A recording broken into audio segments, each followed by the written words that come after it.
Hello, everybody, and hopefully welcome back to another episode of Mondays with Mundy. That's me, Jim Mundy, the historian for the Union League Legacy Foundation at the Union League of Philadelphia at broad and handsome streets in beautiful Center City, Philadelphia, which it is. It's a beautiful center city.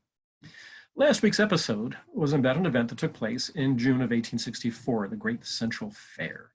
This week's episode is going to start with an episode that took place in June of 1865, something called, has now become known as Juneteenth, because it was on June the 19th of 1865 in Galveston, Texas, that Union General Gordon Granger informed the slaves in Galveston that the Emancipation Proclamation had been signed by Abraham Lincoln on January the 1st, and that they had been free ever since then. But as you can imagine, slave owners and Southern sympathizers weren't exactly in a hurry to tell the slaves that they were indeed freed at all. By then, Texas had approximately 250,000 slaves, many of whom were brought to Texas over the course of the Civil War by planters and slave owners to escape the encroaching Union Army, because once Confederate territory was occupied by the Union Army, the slaves were freed, and of course reinforced by the Emancipation Proclamation. So these slaves didn't know it. And so June 19th became, if you will, the most important day in African-American history, in the sense that it was finally the day when the last slaves understood and knew that they were now free. So emancipation is an important concept during the Civil War.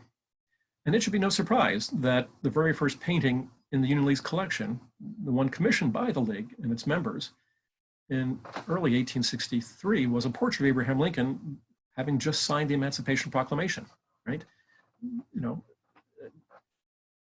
war is now about ending slavery, and Lincoln is now the great emancipator.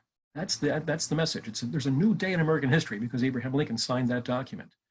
Right? In early 1864 in Philadelphia, as Republicans were getting ready to prepare for the election that November, one of the League's two co-founders, George Boker, who was a man of letters and literature, who was a poet, sonneteer, author, playwright, wrote a pamphlet that was published by the Union League's Board of Publication called The Will of the People. And the message is that Lincoln signed that Emancipation Proclamation freeing the slaves because it was indeed by then the will of the people themselves. This is what they wanted. And that Lincoln listened to the people. And that was what they wanted, right? Emancipation would take place in many different forms throughout the city of Philadelphia with the involvement of the League and its members. For instance, January the 10th of 1865, a letter was circulated throughout the city signed by 5 men, 3 of whom were League members, Benjamin Hunt, James Miller McKim, and Morton McMichael, who would become the city's first post-Civil War mayor of Philadelphia. But this letter called for the integration of the Philadelphia streetcar system, because at that point in time it was segregated. And their point is that anybody, regardless of race, should be able to ride a streetcar in Philadelphia. Right? And McMichael was one of the most public figures in Philadelphia, as he was the editor of the newspaper called the North American, which today is the Philadelphia Inquirer of all things. So McMichael, when he ran for mayor in 1866, ran on the platform of integrating the streetcar systems. All right, so the League members were very much involved in the issues of emancipation. Even before then, let's see, there were a number of abolitionists, civil rights advocates in Philadelphia who were League members going back into the 1850s and 40s and earlier.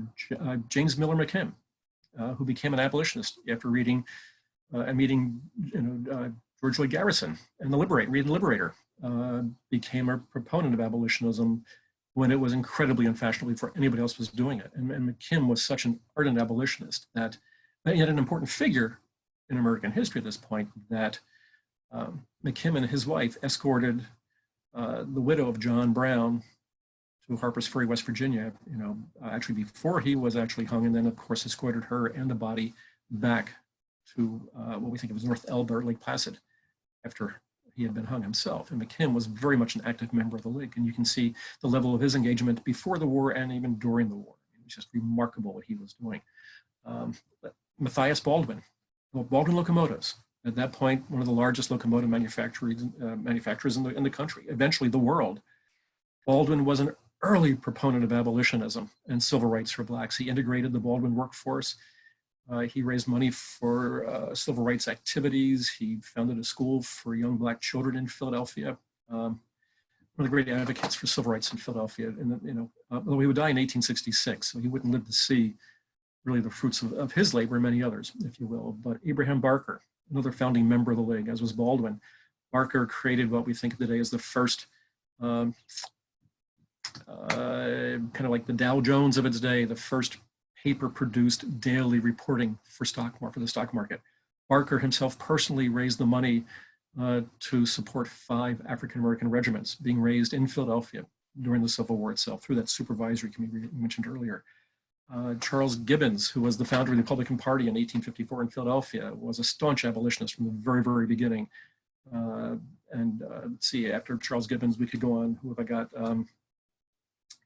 Thomas Webster, who I mentioned earlier, was the first chairman of the Supervisory Committee for Peninsula Colored Troops. So again, you can see how this list of the activities of the League and its members were absolutely geared towards civil rights and emancipation. And one of my favorite examples is what was known as the Port Royal Society.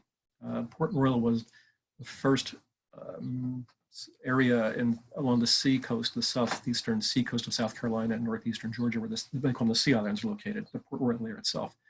And these islands were liberated by the Union Navy and the Union Army at the very beginning of the war. And there were approximately 15,000 freed slaves now who needed food, clothing, shelter, medicine and healthcare, education, right? Jobs, all right? And so this society was organized to provide all these services for these folks, which they did. And eventually, though, as the need for these services expanded beyond Port Royal itself, as more and more slaves were freed or liberated through the movements of the Union Army and then the Emancipation Proclamation, this organization, known as the Pennsylvania Society, the Pennsylvania Freedmen's Relief Association, and all 4 of its officers were Union League members, right? And its chairman, Stephen Caldwell, was the great, an Iron Master, as you would have called him back then. Benjamin Hunt, we've already mentioned before, Ellis Yarnall, lawyer, old Quaker Philadelphia family, and James Miller McKim. So almost everything that happened in Philadelphia during the Civil War itself, and even afterwards, and it had to do with emancipation, civil rights, all these important issues in the Civil War, somehow led to the Union League, much the way that all roads led to Rome. All of those roads led to the Union League, either through the institution itself or through the members themselves. So when we hear about June 19th in the news and things like that, take a little bit of time to understand what it was about. Take a little bit of time to dig a little deeper into Philadelphia Civil War history, and hopefully you'll come away with a better understanding of why emancipation itself was so important and vital in this time period. All right. Well, I hope you enjoyed that episode. It's one that one can talk about for hours and hours and hours, but you don't want to hear me do that. So I will wish you all a good day. I want to thank you all for being part of this series. We appreciate your support and your enthusiasm for it. And thanks to the Union League Legacy Foundation, most of all, because otherwise we wouldn't be here. So hopefully I will see you all next week. And in the meantime, stay well, take care, and stay healthy. Goodbye now.